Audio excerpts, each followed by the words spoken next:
바다 건너 구름길을 처음으로 중국 땅을 갔네. 몇 사람이 오가며 향불을 피웠을까. 옛자치 아직도 청산에 남아 금곡사며 가슬갑사의 일을 생각하네.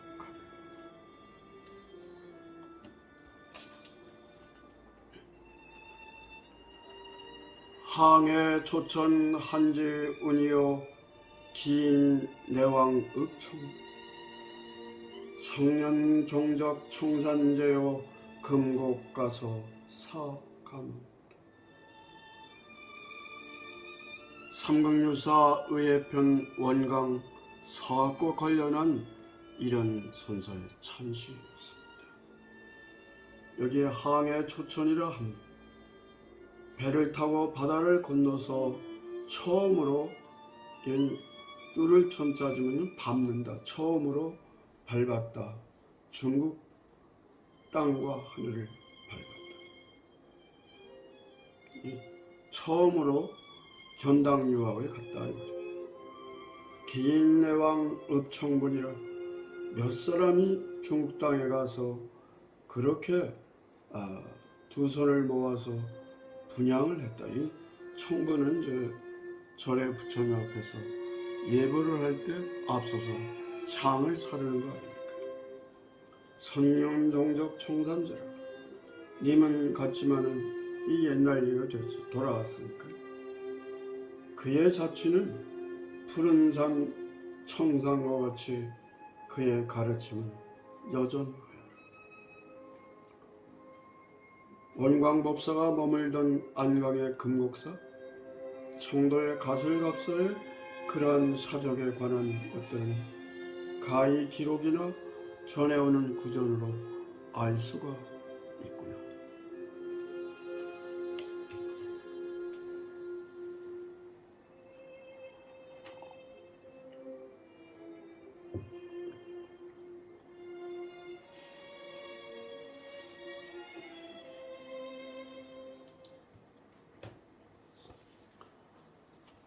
원광 서학이라고 하는 것은 원광법사의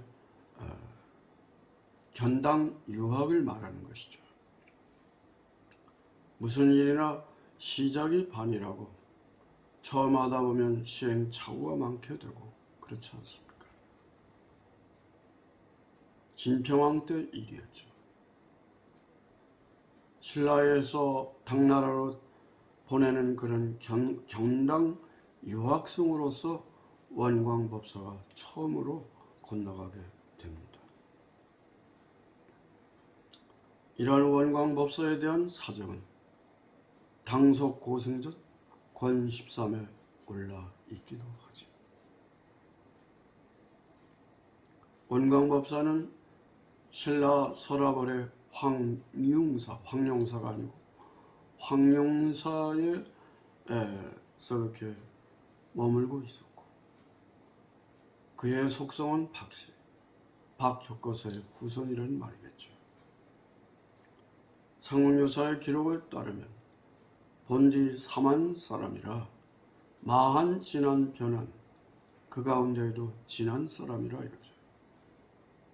미르진자 진한 용토템 용신앙을 주로 했던 그런 아마 진안의 습속을 알려주는 말이기도 하죠.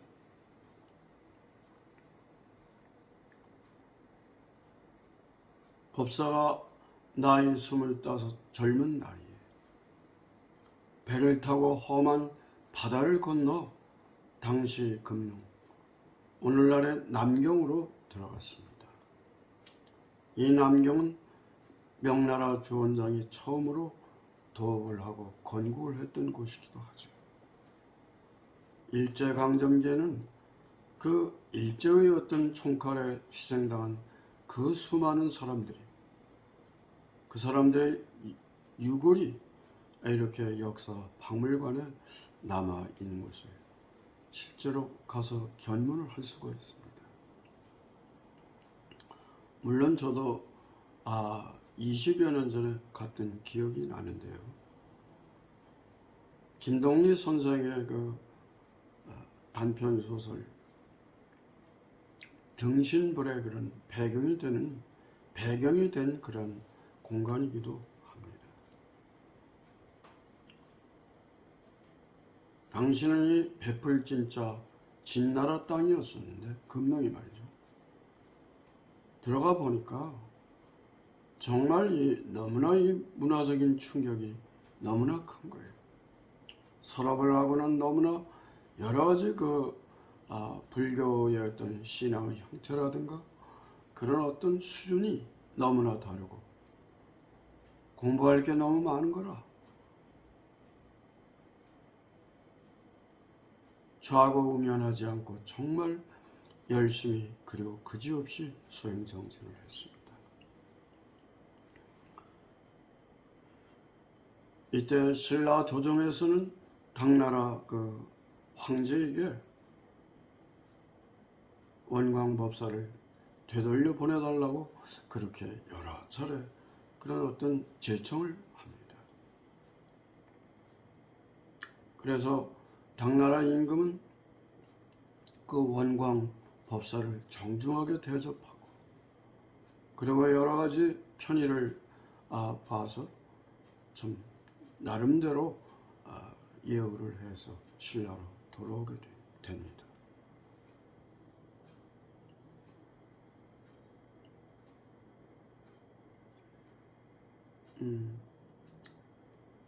신라 제27대 선덕여왕 9년 640년 무렵이었습니다. 원광법사의 몸이 많이 불편하고 말하자면 이제 지병이 좀 있었던 것 같습니다. 그가 본인의 몸이 아프다고 하는 자각증세를 느낀 지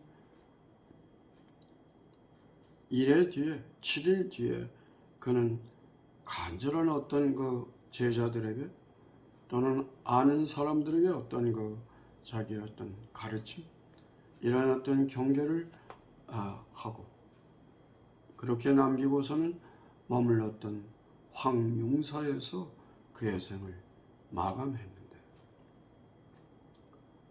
상공유사의 기록을 보면 그의 나이가 99세 흰백자 백수를 누렸던 아주 장수였던 그런 고승 대덕이기도 하죠.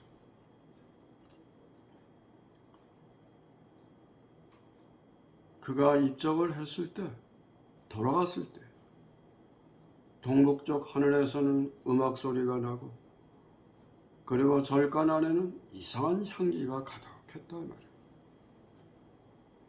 절에서 수도하는 승려들이나 신도들이나 일반 사람들은 일이 일비라. 한편으로는 정말로 놀라운 일들에 대해서 정말로 반갑고 하지만 한편으로 그런 고승대덕인 나라의 스승이었던 그런 원광법사의 죽음에 대해서 슬픔을 감출 수가 없었습니다. 그러니까 한쪽으로 좋아했다는 얘기는 원광법사의 성불과 왕생 극락을 했던 그런 증조가 아니겠나라고 하는 그런 측면이 있었던 것이죠. 나라에서는 임금의 장례와 같이 정중하게 그를 그렇게 여러 가지 예법 절차를 거쳐서 장사를 모셨다고 기록하고 있습니다. 원광법사가 당나라에서 신라로 돌아왔을 때 일입니다. 임금은 물론이고 많은 대소신료들과 많은 국민들이 백성들이 그를 굉장히 나라의 스승으로 그렇게 존경을 했다. 법사는 끊임없이 대승 경전을 강론했다고 합니다.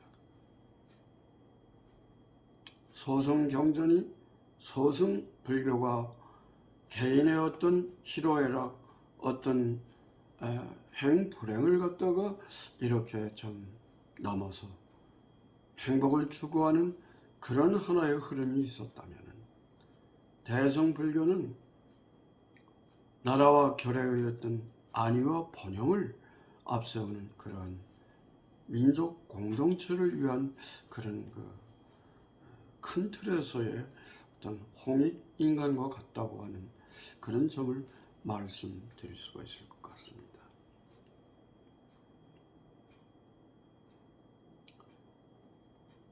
이때는 이제 고구려와 백제가 끊임없이 작은 신라를 갖다가 공격하고 때로는 자기들끼리 또 동맹을 하고 정말 살 수가 없지 않습니까? 그러니까 선대왕 때 이러한 어떤 당나라의 군사 지원을 요청하는 비일걸자, 병사병자, 겉표자 그런 걸병표라고 하는 표문을 당나라 황제에게 보냅니다. 좀 군사 지원을 해달라. 그래 당나라 황제가 승낙을 해서 쾌히 승낙을 하고 30만 대군을 출병을 시켜가지고 고구려를 갖다가 멸망하게 하는 그런 단초를 제공하게 됐다는 것이죠. 이 원광법사와 관련한 여러 가지 이적, 비장산이라든가 또는 여러 가지 한두 가지가 아닙니다만은 특히 삼국사기 열전을 보게 되면은 귀활귀자, 매산자, 귀산, 추왕이라고 하는 그런 화랑도와 관련한 세속오개에 대한 그런 이야기가 전해옵니다.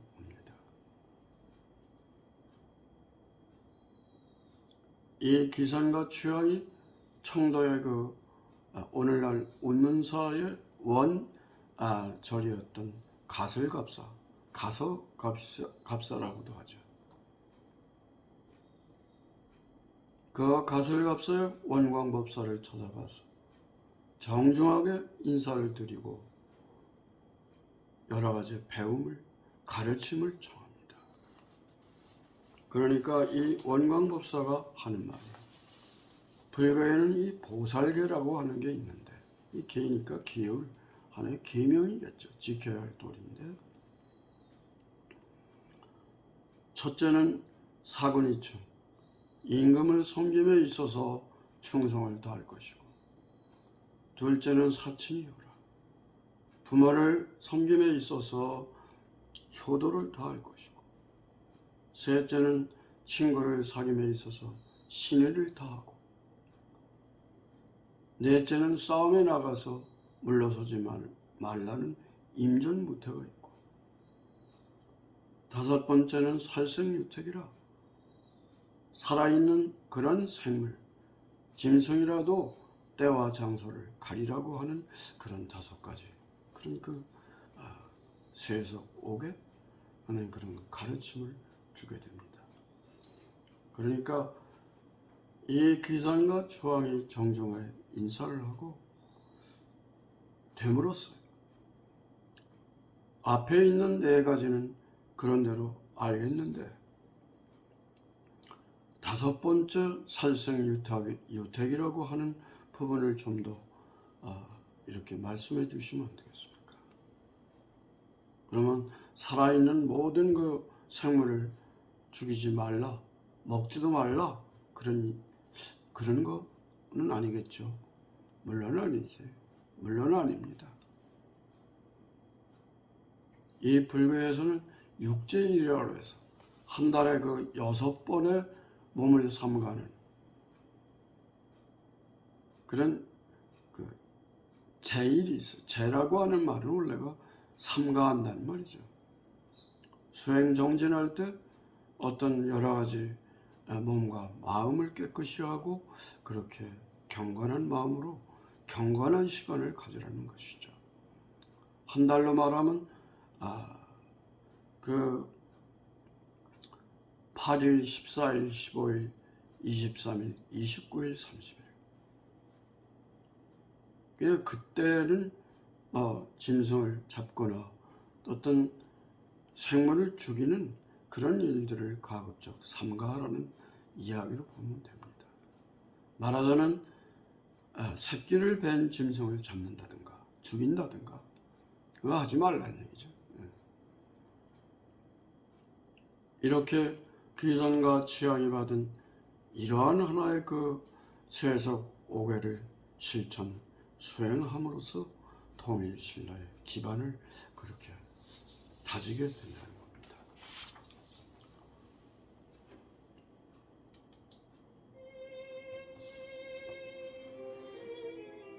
바다 건너 구름길을 처음으로 중국 땅을 밟았다네. 몇 사람이 오가며 향불을 피웠을까? 옛자취에 아직도 청산에 남아있어. 금곡사며 가슬갑사의 일을 생각한다. 삼가함으로 우리가 몸과 마음을 함께 할 수 있는 그런 그 홍익정신, 그런 어떤 그 예불하는 마음으로 살아간다면 세상이 좀 더 평화롭고 좀 더 아름다운 세상이 되지 않겠습니까? 건강하고 행복하세요.